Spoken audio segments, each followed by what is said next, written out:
we're still reeling from the attacks that killed more than 60 Afghan civilians and more than 12 U.S. service members today outside the Kabul airport. Some of you might be asking, how did we get here?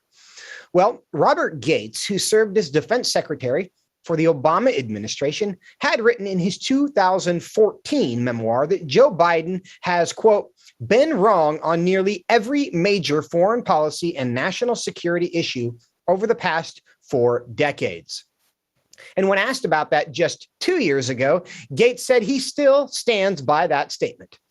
Even the Washington Post, in a piece last year, noted that the approach of then presidential candidate Biden is, quote, guided largely by impulse and feeling. And on Afghanistan, he had, quote, had been maddeningly inconsistent. If we look back at President Biden's decades-long career, should there be any surprise that the situation in Afghanistan unfolded the way that it did? Joining me now to tell us what we need to know about President Biden's foreign policy instincts is David Harsanyi, senior writer for National Review, who has written at length about this subject. He's also the author of the book Eurotrash, Why America Must Reject the Failed Ideas of a Dying Continent. David, welcome back to the program. Thank you for having me. We're glad to have you. First, just what's your gut level reaction to what's going on today? Well, tremendous sadness, but also anger, I guess. I mean, you have a situation that didn't have to be this way. Even if you believe that pulling out of Afghanistan is the right thing to do, the least we can ask of our leaders, our military leaders, our executive branch is to do it in a way that protects American lives and the interests of our allies, and in an orderly, competent way, which is not what's happened. The opposite has happened. You know, I think you speak for a lot of people there. The administration continues to try to, in all of its statements, defend why people are withdrawing, why we are withdrawing from Afghanistan, which seems to be a consistent effort to move the goalposts. But before we dive into President Biden's foreign policy blunders over the past few decades, I want to look at the past few months to see how wrong he has been. Listen to this. Will not conduct a hasty rush to the exit. We'll do it responsibly, deliberately, and safely. Is a Taliban takeover of Afghanistan now inevitable? No, it is not. Do you see any parallels between this withdrawal and what happened in Vietnam, with some people feeling? None whatsoever. Zero. There's going to be no circumstance where you see people being lifted off the roof of an embassy of the United States from Afghanistan. It is not at all comfortable. Likelihood there's going to be the Taliban overrunning everything and owning the whole country is highly unlikely. Now, these are statements that are going to haunt President Biden for a very long time. We now have the benefit of hindsight. Do you think he was making those statements based on actual intelligence, or was he just going with his gut? I think he was going with his gut, or he was lying, because intelligence.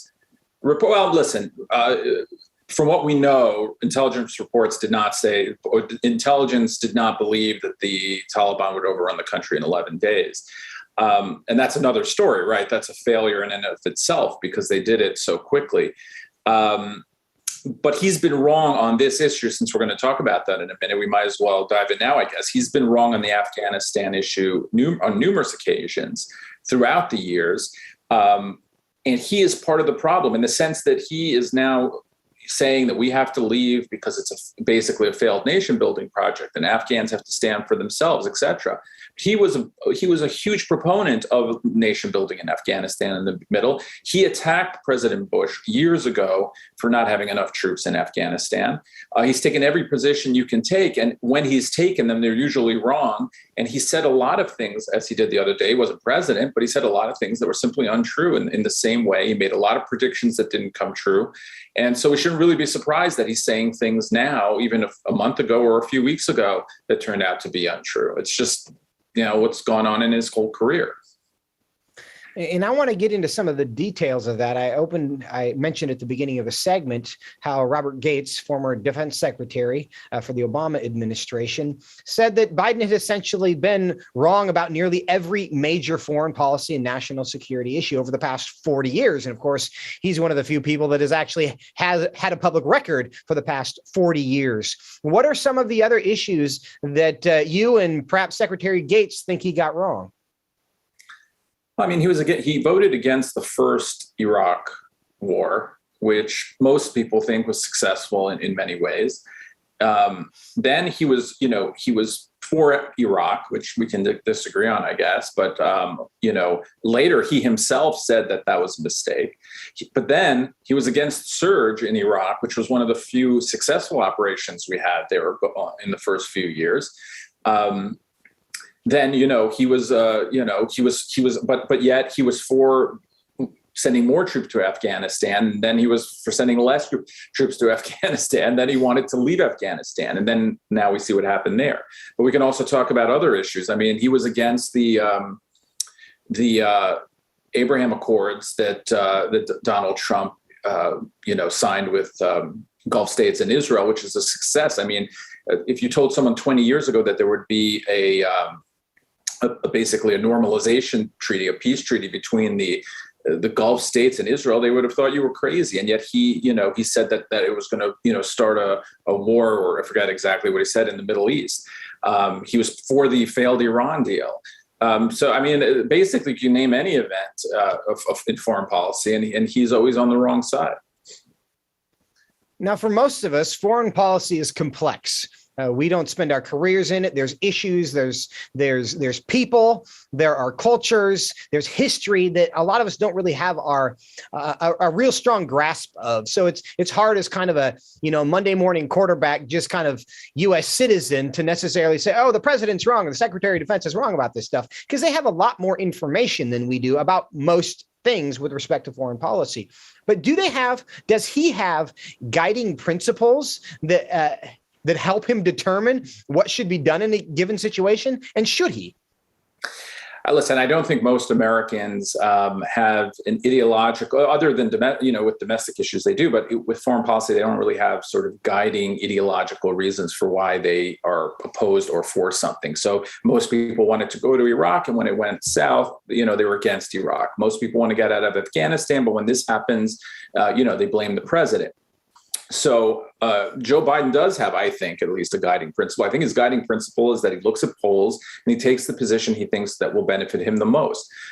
He thought, in my opinion at least, that leaving Afghanistan would be harmless, a quick political victory that he could point to, that that withdrawing wouldn't be that big a deal, that Americans wouldn't care about it.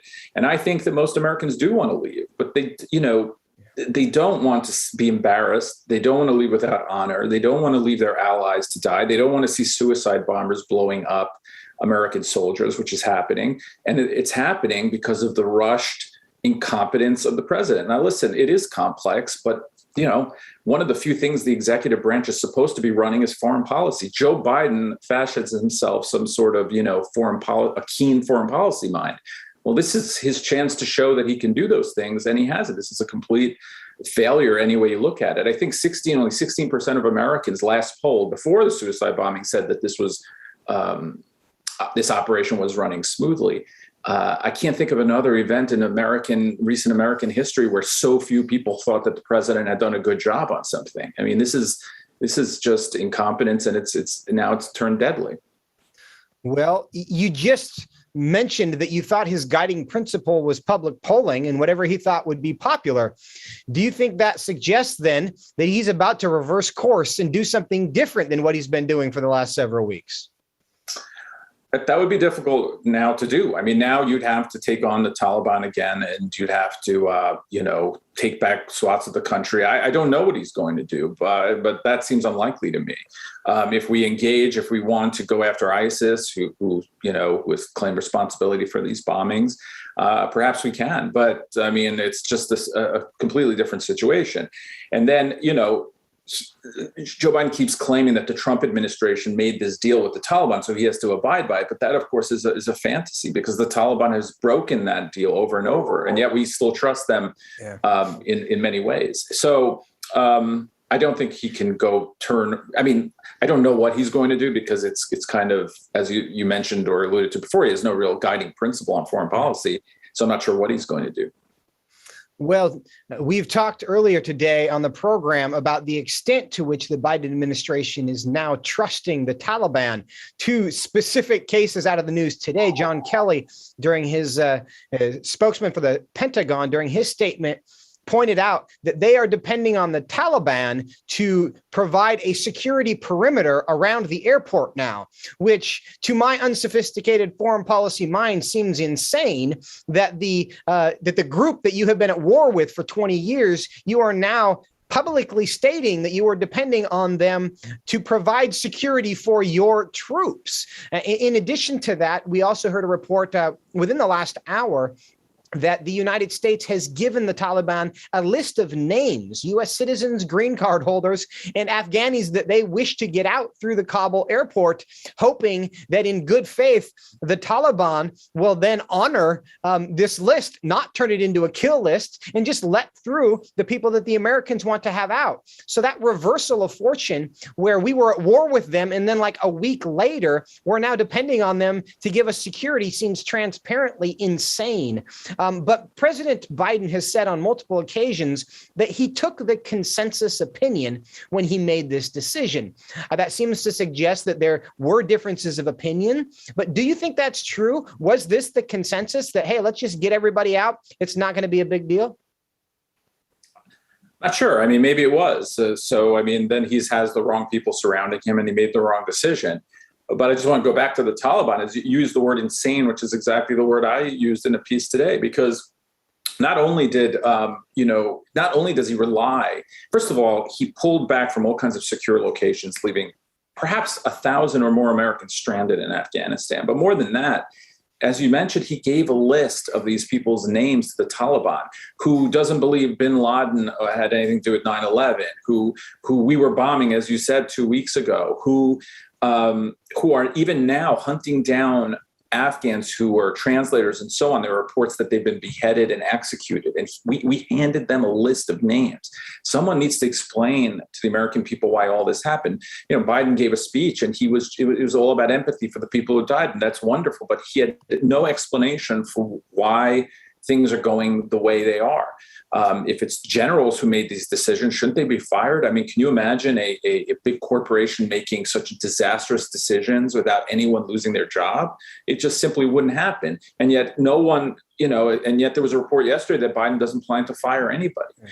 So that just shows poor leadership. And frankly, I mean, I hate to say this because it sounds like ageism, but in his speech today, he just doesn't look up to the job. I don't know how else to put it.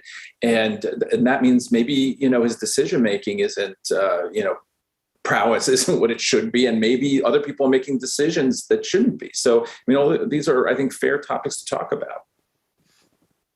You mentioned the fact that President Biden said he doesn't plan to fire anyone. I have speculated, and that's all I'm doing at this point, that perhaps he got advice contrary to what he has actually done. And some of the people that would be in positions to be fired because they're responsible are simply carrying out orders and are perhaps behind closed doors saying, I told you so.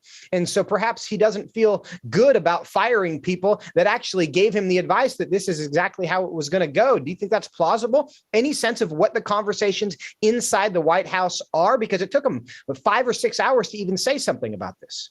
No, I mean, I think that's very highly plausible, that you have generals saying, listen, there's going to be, like today, one general said, we always knew that this was going to happen sooner or later, something like that. I forget the exact phrasing. You did? I mean, only a few weeks ago, maybe 2 weeks ago, Biden was saying we were going to do this safely and that the Taliban weren't going to run the country. But now we see that there was a report that said that they probably could overrun the country. So that's a very interesting and plausible theory about what happened. It's difficult to know what people are talking about. There isn't the kind of leaking right now from the Biden administration that we saw, for instance, during the Trump years. So though I did see in the Politico story on the list that was handed to the Taliban, there was an anonymous official who basically said that this was insanity as well. So maybe that was the consensus and Biden ignored it. I don't know. Those are things that reporters should be trying to find out right now. Well, David Harsanyi, National Review, one final question, I think. Though we are all just frustrated by the status quo, regardless, this is not a saga that's going to end anytime soon. We're going to continue to have to make foreign policy decisions. What decisions do you think the Biden administration is going to be making in the next days and weeks? I don't know, but I think that it is going to get worse because the reports are that there's ISIS all around, and suicide bombing and, killing people is not a difficult thing to do, unfortunately, and people can do it, and ISIS can certainly do it. And then you have all these Americans, we really don't know, I don't think. I think it's 1,000 is a guess, left behind. And if American citizens are hostages or things like that, it's going to get very ugly. I mean, it's a lot of Americans to leave behind. So I wonder if I should say Biden has to decide if he wants to extend the deadline or not, the 31st to leave. And he said he won't. But there must be tremendous pressure for him to extend that deadline. Well, the problem is that the Taliban has told him he can't. And so far, that seems to matter for reasons that confuse me and I think a lot of other Americans. David Harsanyi, thanks so much for your time. Thank you for having me.